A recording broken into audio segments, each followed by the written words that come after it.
Assalamualaikum warahmatullahi wabarakatuh. Hai, jumpa lagi dengan saya Ria dalam Kupas Tuntas seputar JNE. Nah teman-teman, seperti yang udah kita bahas dalam pertemuan yang lalu mengenai bagaimana cara menyusun target dengan prinsip balanced scorecard.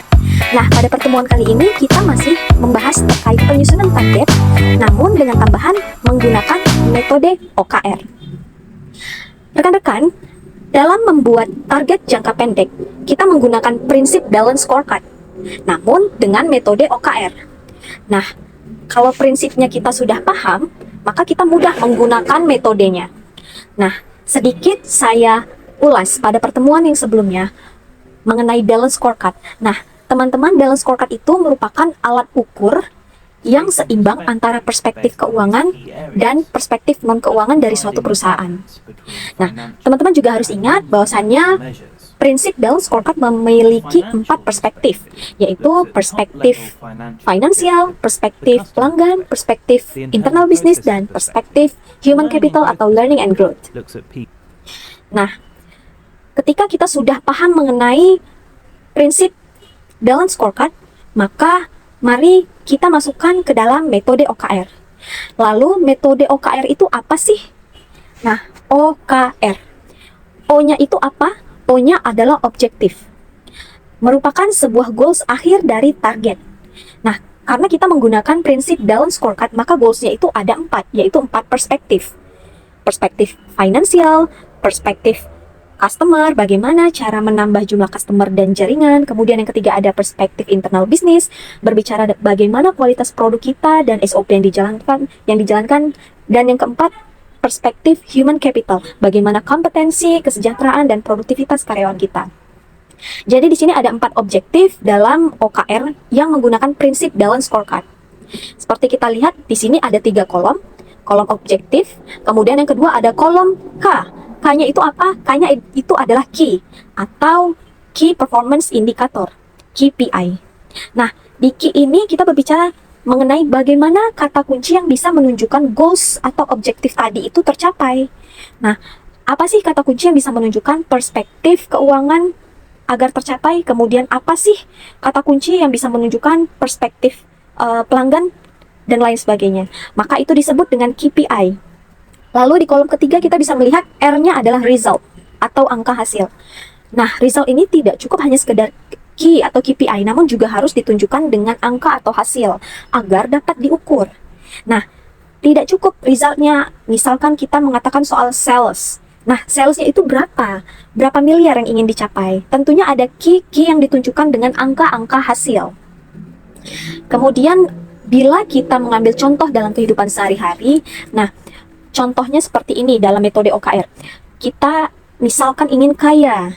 Nah, kaya itu adalah goals-nya. Kemudian, bagaimana kata kunci yang menunjukkan kita itu kaya? Misalkan kata kuncinya seberapa tabungan kita. Namun di sini memang benar-benar harus jelas jumlah tabungannya itu berapa.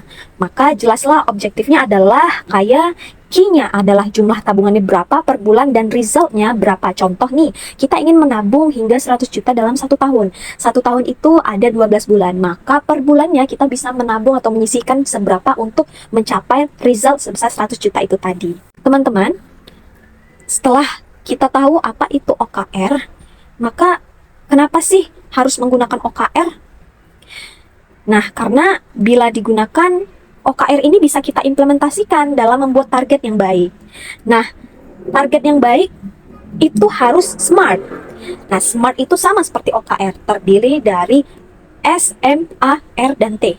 S-nya itu apa? Bisa kita lihat S-nya itu spesifik. Nah, objektifnya atau goals-nya itu harus spesifik, KPI-nya harus spesifik. Kemudian M itu measurable atau dapat diukur, sehingga target kita ini dapat dievaluasi. A-nya adalah achievable, target tersebut dapat dicapai, so it's not only a dream but something that we can reach. Dan R-nya reliable, maksudnya di sini adalah sesuai dengan kondisi. Contohnya, misalkan kondisi ekonomi kita sedang buruk, lantas jangan membuat target yang terlalu tinggi. Dan begitu sebaliknya, apabila kondisi ekonomi sedang baik-baik saja atau bahkan sedang dalam performa yang maka mari kita membuat target kita itu memang sesuai kondisinya. Lalu T yaitu timeline.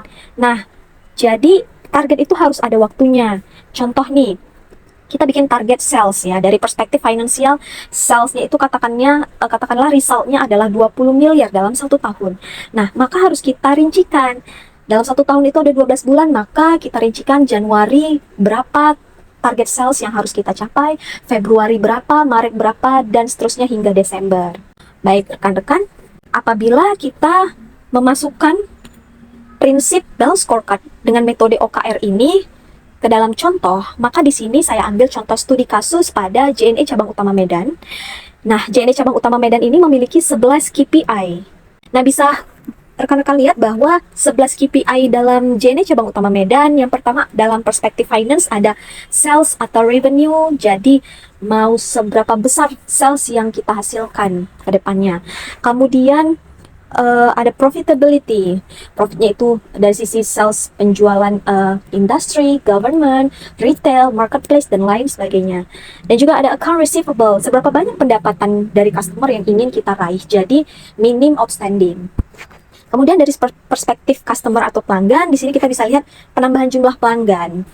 Nah, seberapa penambahan jumlah pelanggan yang akan kita lakukan, kemudian memperluas networking atau jaringan distribusi kita, jaringan-jaringan agent-agent dan gerai-gerai kita. Lalu dari perspektif internal bisnis, di situ ada POD inbound. Nah, ini maksudnya menunjukkan kualitas produk kita ya rekan-rekan. Kemudian juga ada manifest and transport outbound. Bagaimana kesuksesan pemberangkatan dalam sisi outbound. Lalu ada closing ticket. Di sini bagaimana sih kinerja tim customer service kita itu dalam melakukan pelayanan tanya jawab, complaint and claim hingga selesai, seberapa tinggi tingkat kesuksesannya. Lalu ada digitalisasi proses bisnis dan ada corporate branding. Seberapa branding armada-armada kita, seragam-seragam kita dan kantor-kantor kita di dalam masyarakat. Kemudian ada perspektif human capital. Di sini human capital performance. Di situ bagaimana kompetensi karyawan kita, bagaimana cara mengupgrade-nya, kesejahteraan karyawan kita, dan upgrade dari produktivitas kinerja karyawan kita. Nah, dalam KPI-KPI tadi, kita akan memposisikan atau menginputnya ke dalam metode OKR. Nah, jadi di sini rekan-rekan bisa melihat ya, 11 KPI JNE Cabang Utama Medan dengan prinsip balance scorecard, kita input ke dalam tabel OKR, maka jadinya akan seperti ini. Bisa dilihat dalam tabel objektif, kita memasukkan 4 perspektif BSC tadi.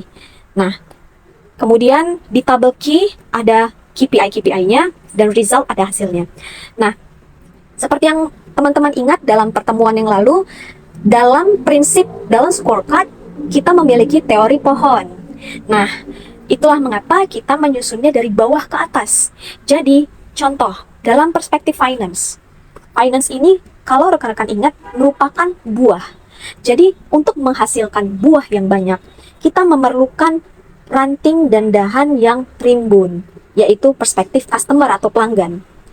Ranting dan daun yang rimbun dihasilkan dari batang yang kokoh, yaitu perspektif internal bisnis.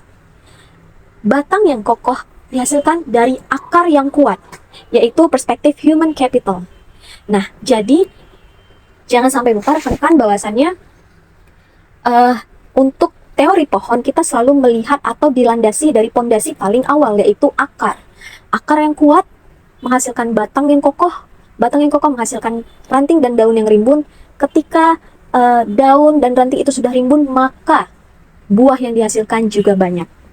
Jadi contoh di sini akarnya, perspektif human capital. Objektifnya, maka KPI-nya apa? Di sini ada KPI Human Capital Performance. Nah, di sini lah semua ada terkait absensi, terkait employee development atau pengembangan karyawan, terkait compensation and benefit, dan lain sebagainya. Angkanya itu apa? Persentase keberhasilan yang dilaksanakan itu berapa persen yang ingin dicapai oleh human capital. Dan begitu juga dengan perspektif-perspektif turunan yang lain di bawahnya. Dan jangan lupa, result itu bisa bicara angka, bisa bicara rupiah, bisa juga persen, dan bisa apapun satuannya. Yang jelas bisa menunjukkan seberapa tercapai key performance indicator atau KPI kita dan goals kita. Nah, jadi teman-teman, itulah yang disebut menyusun target dengan prinsip balance scorecard menggunakan metode OKR, sehingga bisa kita implementasikan dalam ruang lingkup bisnis kita masing-masing. Baik teman-teman, semoga pertemuan kali ini benar-benar bisa bermanfaat untuk kita semua. Menyusun target dengan prinsip Dallas Scorecard, metodenya dengan metode OKR. Jangan lupa harus SMART. Baik, sampai jumpa di pertemuan selanjutnya. Assalamualaikum warahmatullahi wabarakatuh.